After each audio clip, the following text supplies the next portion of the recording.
and welcome to another week of Just Gay Stuff podcast. I'm Lauren. And I am Jess. And wow, do we have an interview for you today? We sure do. Well, it's a very important episode, I have to say, because we're highlighting an event that is upcoming on Saturday, August 3rd, and it is called Queerswich. And if the name doesn't give you a little bit of a nibble to start with, we thought what better way to tell you all about Queerswich than to invite the lovely ladies who put this event together onto the pod to tell you themselves. Yes, so today we are very humbled to introduce you to Jules and Rach, who are behind this magical event. Hello, Jules and Rach. Hi guys, thanks for having us. Thank you. Oh, we're so humbled to have any guest join us, but honestly, for you guys to have been putting this event together and then we're part of this event. We are part of this event. Absolutely. So even more exciting to have you on and for us to collab in this way as well. Yes. So to start off the episode, tell us a bit about Queerswich. So we've lived in Ipswich. So we've been together 21 years next month. And Wow, congratulations. Thank you. Married for 6. But Jules was working in the RAF and I and my son moved out here and knew nothing of Ipswich.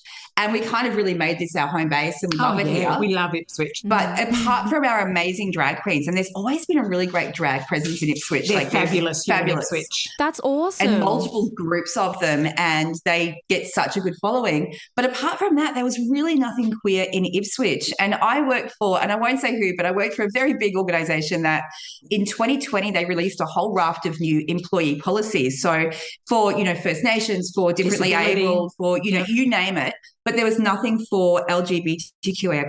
And I challenged it and I was like, what?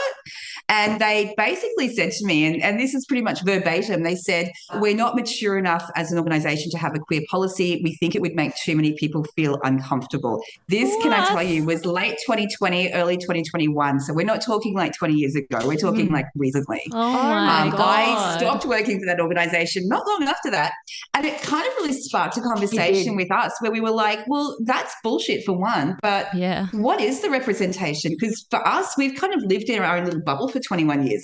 We have. So we wanted to be the change that we wanted to see. Yeah. So we said instead of lamenting the fact that there wasn't much queer representation in Ipswich, well, do something about it. Yeah. So that's how Queerswich came about. Yeah. Wow. So, That's amazing. and I've done events in Ipswich called Kitchen the Switch. So I really like that play on Ipswich. So that's how Queerswich kind of came about. It's a reclaimed word, queer, now.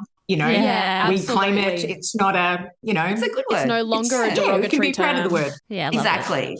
So our first Queerswich was last year in June, and this one on the 3rd of August will be our second. And I think it's going to be bigger. I think so. Yeah. Awesome. Crowd-wise, just magnitude, I think it's going to be bigger. Yeah. Well, you've kind of answered our next question, which was how did the idea come about? But so what was the process for you guys to get it off the ground once the idea came to you? I think in a lot of ways we were kind of lucky because my background was event management and major event management, and particularly in this space. In the exact same space as what Queerswich is running. Yeah, I did the marketing and events there for a long time. And so this was kind of like, we sort of knew the background of how to put an event together. And it was like, well, how do we do this? And we approached people and we talked to our drag queens, we talked to friends, and it kind of just went from there. And we just we were winging it the whole time. Oh, look, I've been on a massive learning curve because my background isn't in events, but I've learned a lot from Rach. And if enthusiasm counts for anything, then I've thrown myself into it. And it's amazing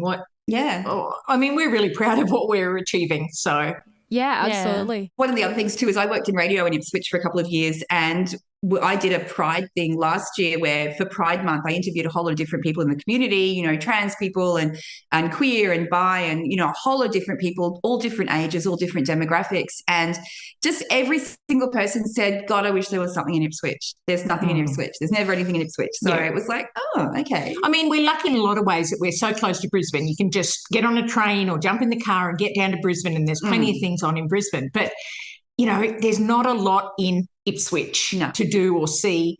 And it's been interesting because some of our friends have sort of, when we first started talking about Queerswich, said, why do you need a LGBTQIA plus event? Yeah. Because why don't you? You got the same-sex marriage. Yeah, what else is there? What else do you need? And our big thing was, well, okay, that's true. Yeah. But when was the last time you saw two gay guys, obviously a couple, holding hands in the local, Walking down the Woolworths street, or yeah. somewhere, in Ipswich. And their response was, "Oh, you never see it." I said, we're out there, that we're represented in the community, but we're hiding. Yeah. Hiding in our own city. And that's not okay. No, it's not. And I mean, one of the things that really hit a nerve for me was we were talking to a bunch of our drag queen friends, and we were sitting, they were here at our place, we were sitting around having drinks, and they said something about being able to run in high heels. Now, I can't even walk in like a running shoe. Like, I'm hopeless. I fall off them. Yeah. If it's not Docs, it's Converse, and that's pretty much as high as I go.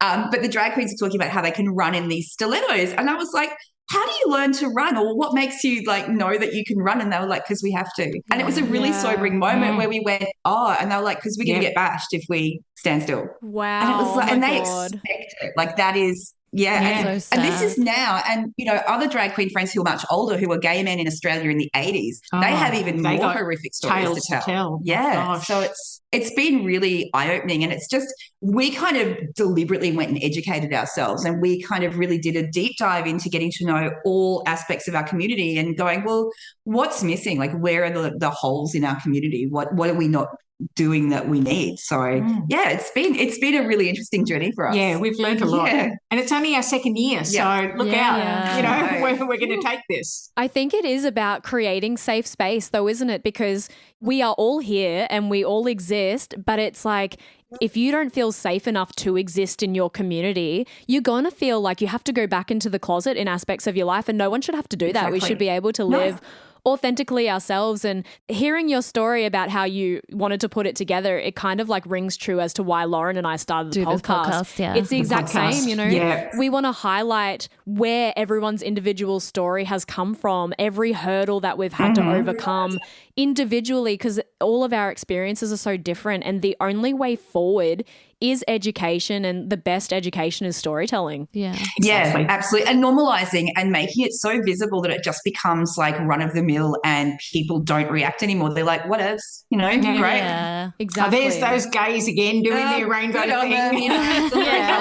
What really stuns us is the amount of shit we cop on Facebook and with social media in general. Last year, this year is a bit better, but last year was pretty scary. It was confronting. It was very confronting, and just the level of vitriol and hatred, and it was just like, wow, the accusations. People are out there that just hate us for being. And that's not okay, because if we're old broads, and it's challenging for us. What's it like for a 14-year-old who doesn't have the support system, or for that as well has been quite eye-opening. And Jules quite often doesn't tell me when we get nasty stuff on Facebook, because I don't love it. I get quite upset.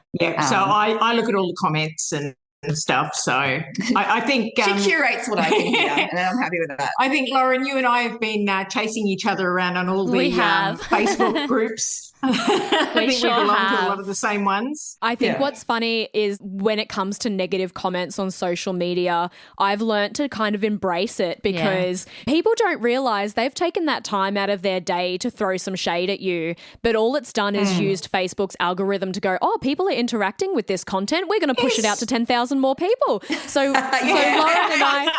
Lauren and I tend to just say thank you. We kill it with kindness, and we go, thanks. And then we've had people come back and go, why are you thanking me? Yeah. I'm like, what's not to be thankful for? Yeah. But some of the comments are so out of proportion and so weird. Like you're grooming children is a big one we get. I hate that for shit. What? Yeah. But see, me. We've promoted, and we do have Queerswich as a free family fun day. Yeah. So it's for the families, it's for kids, it's for adults, it's for everybody in the community. But because of that, we've copped a lot of crap, that we're grooming children, keep the kids out of it. Yeah. What are you doing to our children? Pedophilia. Will someone please think of the children? Oh my God. It's but it's like, this is so not even slightly close to anything to do with that. What you're talking about is a crime. Yeah, exactly. That's got nothing to fucking do with it. We've got rainbows, for God's sake. Like, we're just a nice, happy, vibey community. And it's almost like the people that really hate us and hate the whole community, they sexualize it all the time. And it's like, that's not what we're about. No. Just because you see some, people in the Mardi Gras wearing, some, not very much. Some nipple tassels.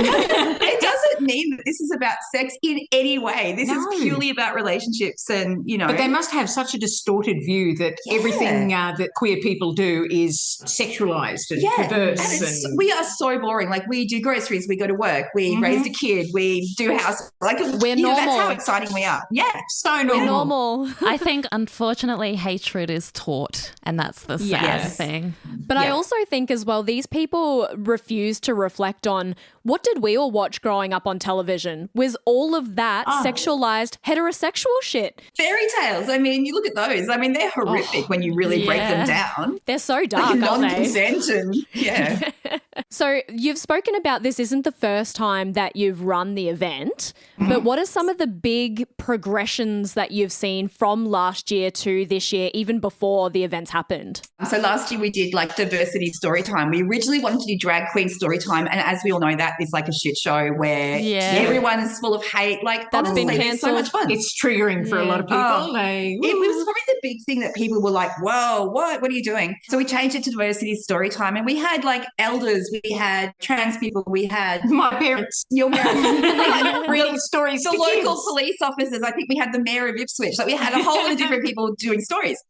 So that was a massive pain point for us because we had to hire a truck. We had to pick up the throne. It cost us a fortune.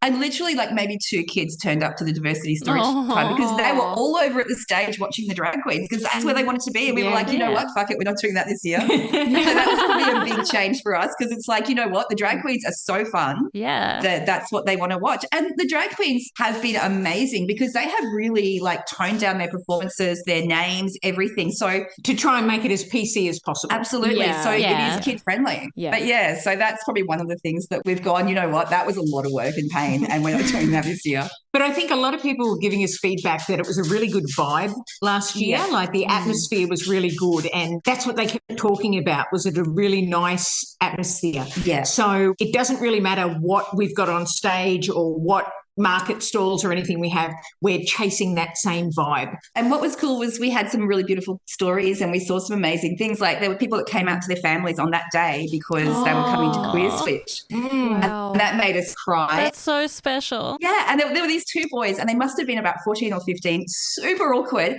And they're walking around holding hands and you could just tell by their face it was the first time they'd ever been able to go anywhere and hold hands in public. And I had a tear. And it was okay. And it was okay. But the looks of their faces was like, is this okay? Holding hands and it's okay.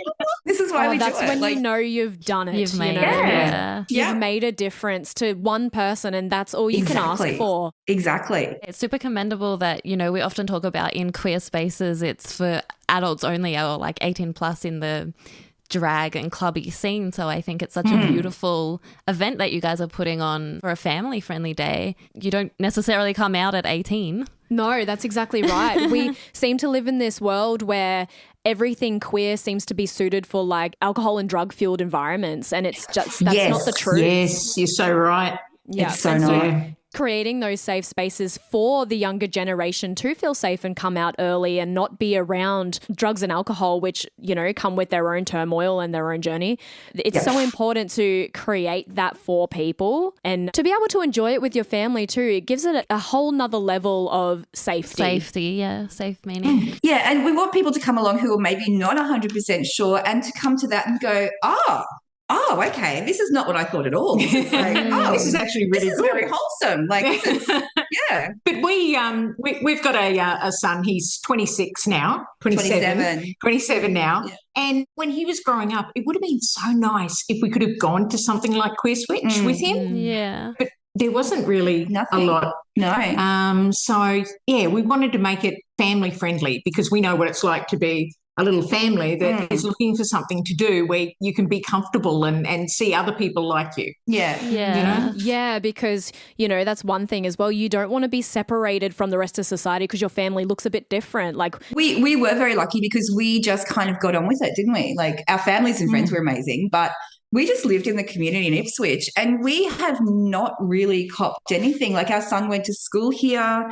The schools always knew that he had two mums. We managed his footy team when he was little, like just really that kind of stuff. Like, it was never a big deal, was it? No. Maybe got a couple of funny looks occasionally, but mostly people got to know us and they were like, oh God, you're just as boring as everyone else. Like, you know. Yeah. So, yeah. That's it. We are as boring as everyone else. I don't know why everyone makes such a big deal out of it. Yeah. Yeah. We're not out at the clubs. We're not going out to clubs. We're in bed by 9 o'clock. It's be old. I'd say same, but we're editing podcasts constantly. You guys spoke briefly about the highlights of Queerswich being drag queens and how amazing that was, but has there been any other highlights that have stood out for you in doing this event? I think the formation of Queerswich Social has probably been a big one. Oh, yeah. After Queerswich, we were getting a lot of people who were touching base with us and saying, you know, oh, is there any groups around? Where do I go for this service? How can I get help with this and that? A whole bunch of LGBTQIA plus people just approaching us. And we thought there needs to be more connection, not just for Queerswich, but throughout the year as well. So we decided to do Queerswich Social. So that's been a real highlight. It's a monthly get-together at Banshee's Bar and Art Space in the middle of Ipswich, and we just get together on a Saturday afternoon, usually have a guest speaker, always have raffles. Oh, yeah. Got to have the raffles. Yeah, it's just been this connection with community, and we've been getting to know some amazing people, have made some really good friends out of it as well. And it's been really good too, because as we know, like, so much of our community is quite neurodivergent, and so this is a space where you can come along. If you're on your own, we can introduce you to people, because a lot of our friends are there and they will take you under their wing and look after you. Or for people who are particularly, you know, socially anxious and it's a real struggle, there is, you know, quieter spaces towards the back of the venue where you can just sit and observe and take it all in. So you can choose, like, your own adventure kind of thing, really, at Queerswich Social. I love that. Choose your own adventure. That's amazing. Yeah. That took me back to primary school, reading those books.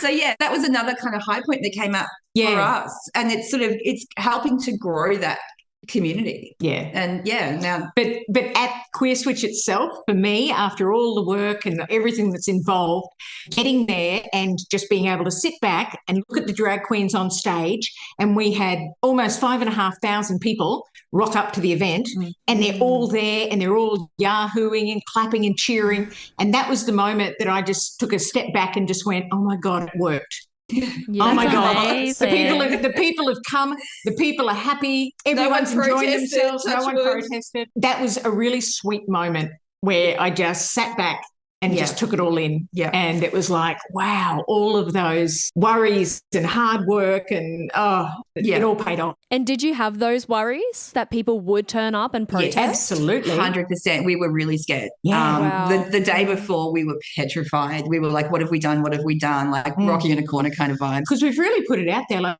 we've used our names everywhere. Yeah. And it wouldn't be hard to find our address through our business. Well, and to be honest, we had the police out here at one point to do a safety audit on our house because we were really scared that they would find us, and it was when somebody would track us down. Yeah. So the police came and actually did a safety audit to make sure that we were secure. And that was really confronting, to have to be in that position where the police were in our house making sure that someone couldn't break in and kill us. Like, that's kind of where it went to. But we were like, you know what, fuck it, we're going to do it. And it kind of fueled our hate fire, didn't it? We were like, no, we're doing this. We're doing this. We were terrified, but we did it. Yeah. If we're honest, we were scared. Freaking out. But there was a moment at Queerswich where there was like a little cluster of people up the top of the street kind of looking down, and we were keeping an eye on them. And there was one of them kind of broke away from that little herd and came down, and he had a religious T-shirt on. I don't know what it was, a particular group.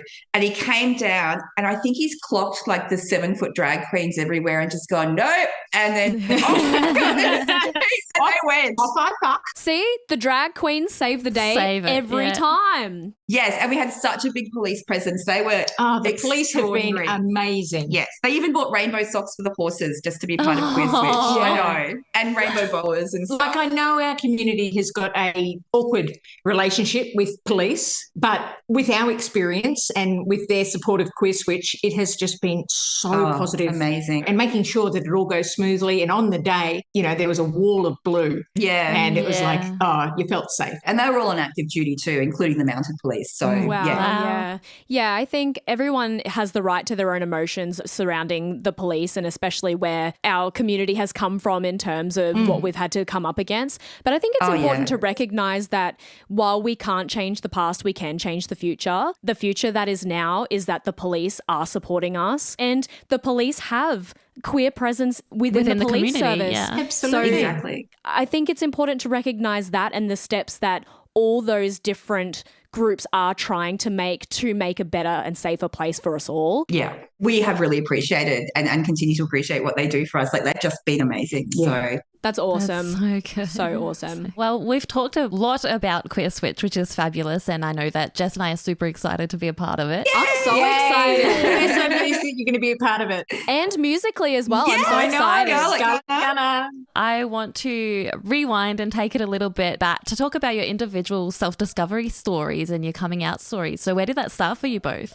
Yeah, so we were both married to men early on. I got married at 21 because at 21 you make great decisions. Yeah, absolutely. Yeah. At 4, I kind of was in love with one woman, so I knew, and Linda Carter, I tried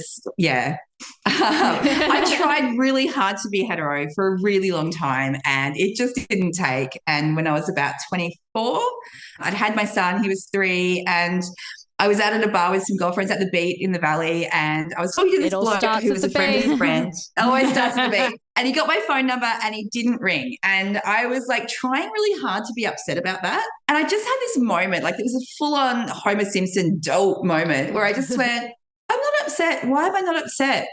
Why did I always have posters of girls on my walls when I was growing up?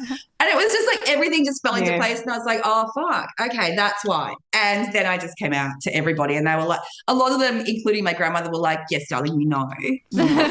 Someone could have told me earlier. Didn't think to mention it to me, Grandma. Yeah. And then we met. Yeah. I met my husband-to-be when I was about 17, 18. So I very much wanted the white picket fence and the family of however many children. And that's the path I was headed on. I got married and things seemed to be mapped out for me. Like it was all going perfectly well. The marriage broke down, and that's when I started to do a lot of soul searching. And my coming out story is Xena, Warrior Princess. I love that. Lucy Lawless for the win. As my marriage was breaking down, I was obsessed with Xena. Not just the TV show, but all the fan fiction on the interwebs. And I was just reading all these stories, and it's like, that's what I want. Yeah. That's what I want. Yeah. And my poor And you kind mother, of got it. Can I say Rach bears a great resemblance? I know, right? Thank you. I don't hate that. But I remember my poor mum telling her in one day, I was on the phone and I said, oh, yeah, by the way, I've left my husband. She's like, oh, my goodness, And I said, oh, and I also like chicks. Specifically Xena. With a double whammy. How did she take it? Exactly as I expected. She just went, we love you no matter what, whatever. So we were so lucky. We've both had that. We've That's been so very lucky. We've got amazing parents. That's so good because, as you all know, not everyone has that experience. So to be one of the lucky ones and have people in your life just accept you for who you are is the most amazing feeling. Yeah. And we don't take it for granted. No. We are so appreciative. And for Lauren and I to listen to so many stories and have so many positive responses like that, it just makes our hearts sing. You'll probably meet my parents at Queerswich. They were there last year with their rainbow gear on. Mum's got a rainbow socks and a rainbow jacket and a hat. 90 and 91, by the way. 90 and 91. That was Nice. Love it. They'll be there. That's Mum so made good. sure she did a raffle for us. So everything in exciting. the rainbow that she could find at Overflow is in this raffle. Do you still have an overflow in Ipswich? Carindale, I think she goes to, or one of them at Cannon Hill or something. Oh, Cannon Hill, What's an yes. overflow? Oh, Overflow? it's like a reject shop, the OG reject shop. Yeah. But kind of bigger and more stuff. So buy a raffle ticket and you might win this big box of rainbow goodies. stuff. I love that. Love it. So you kind of answered the next question. You guys are on a roll. Sorry. So we were asking, celebrity crushes. So did it start with Xena for Jules and then... Linda Carter, the original Carter. Wonder Woman. Oh, Yeah. Well, I was 4, so Anyone else after that? can I tell you, I knew Kristen Stewart was gay from the beginning. I think we all knew. When she I was had a in, crush on her. when she was in Twilight, Rachel's saying, she's gay. She's Yeah. gay. I don't She's buy gay this and whole hot. I'm in love with a vampire business. Yeah, Ruby Rose is another big one for me. Yeah. Love Ruby. Oh, Pink. Pink was a really pivotal one because, I was so disappointed and devastated when she married a dude. Like, that really I was like, no. I think a lot of people in the queer community were actually. Yeah, very disappointed. I mean, not that I was ever going to meet her, but, I was devastated that she got married. Yeah. I was like, Well, you just want people that you admire to be more like us. available. Yeah, absolutely. One of us. One One of of us. Available. I chant that when I am driving behind a car and it's got like a little rainbow sticker. I'm like, one of us. One of us. One of us. I won't cut you off in traffic if you've got a rainbow sticker on the car. Exactly. So then how did you meet each Yeah. other? We met on the pink sofa, which was a chat room. There is a new pink sofa now, but we're talking the old school chat rooms where you would be typing, I'm now walking into the room, and you would be talking to maybe 12 different people that are all in the same room, and back and forth, and the chat would just constantly go. It was really full on, very exciting. That was one of my first forays into the queer community. And one night I decided, I could go to bed, or I could just see who's on the pink sofa tonight. And I went into one of the chat rooms, and you had the handle Wonder Woman, and I had the handle Paw Prince, and we just started chatting back and forth while I was supposed to be studying for uni. I wasn't. Because I used to have to wait till like 11 o'clock at night when my son was asleep, and then I could jump on and do some assignments. And so I was like, I'm going to check out this pink sofa.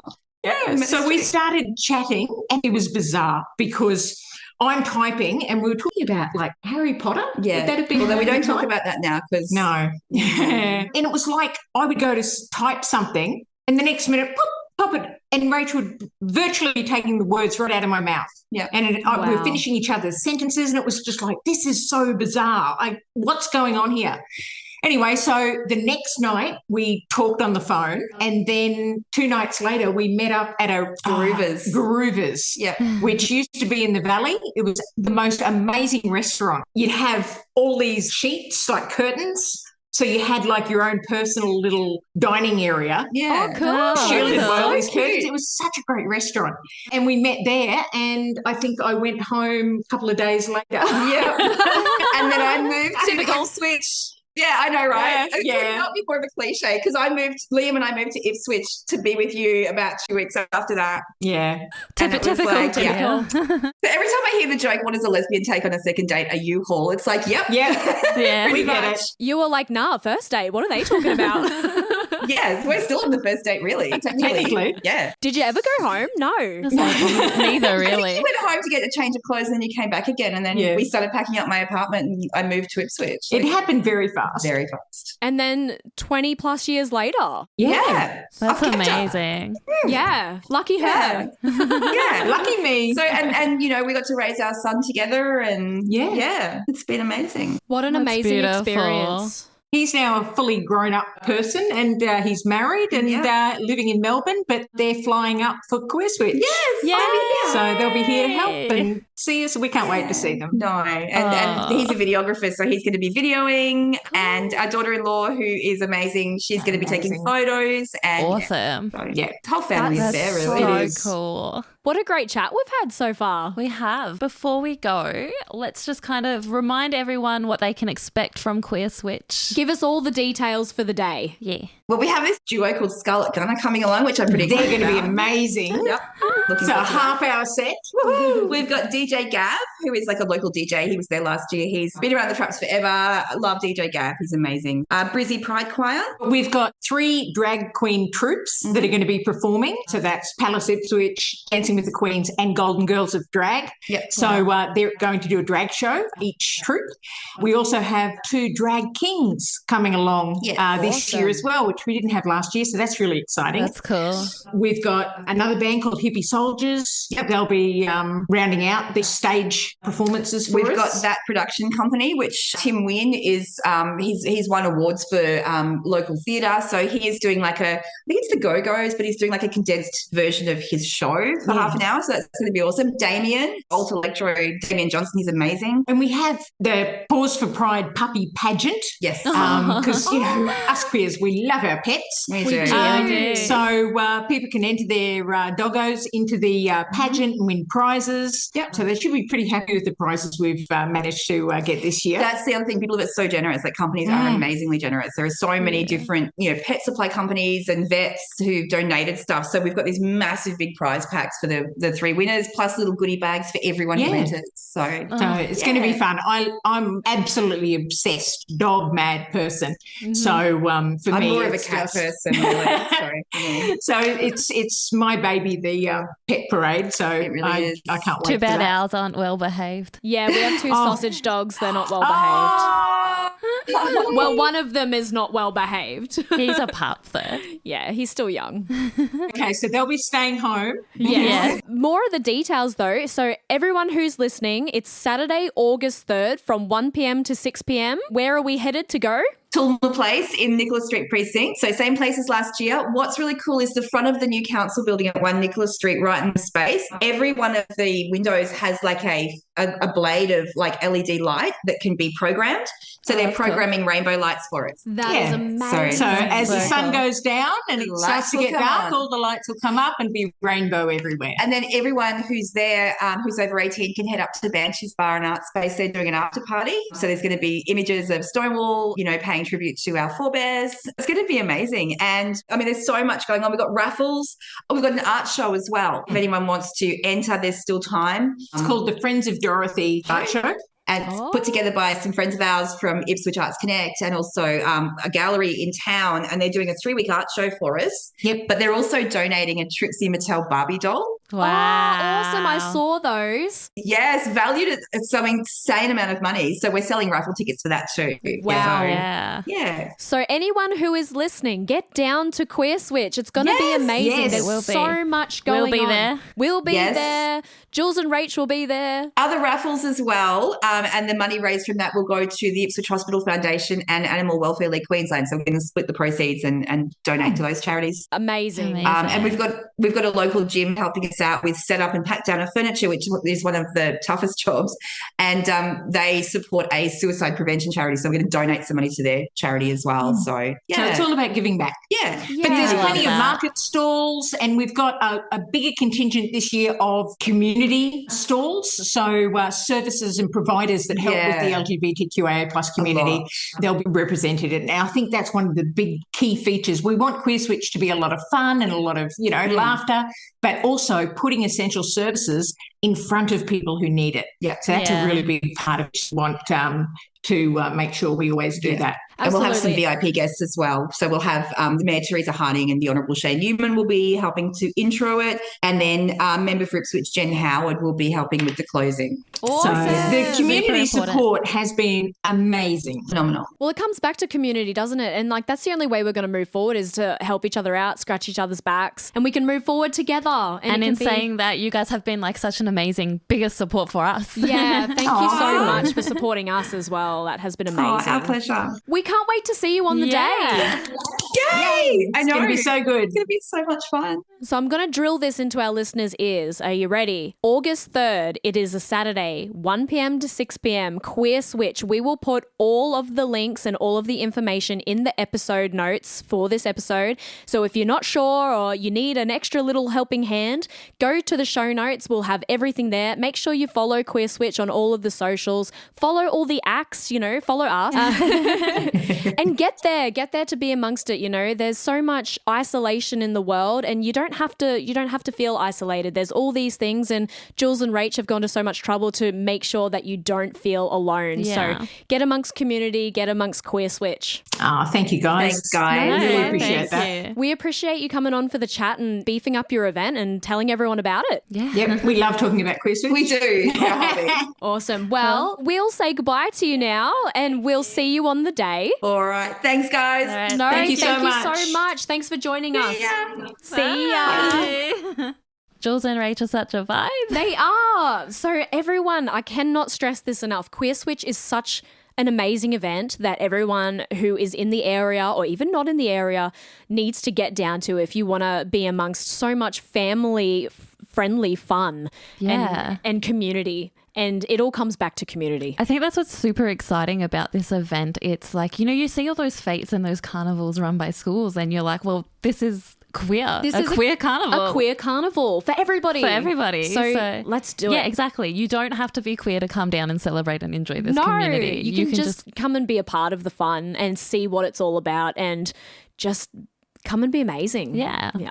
All right. Well, we'll see you there because we're podcasting live. So make sure you get down. And if you have a story to share, come up say and see hello. us. Yeah. Well, this week for our outro song, we are featuring an amazing artist named Lizz Shine. She has just released this song today, actually. So this is Lizz's beautiful song called Good Times. Well, until Queerswich, well, no, we'll have another episode before Queerswich. But until then, stay gay, motherfuckers. And love who you love and get lost in a real good time, a real good time, a real good time. Thanks for joining us on another episode of Just Gay Stuff. Make sure to follow us at Just Gay Stuff Podcast on all your socials and write to us with your stories at justgaystuffpodcast@gmail.com.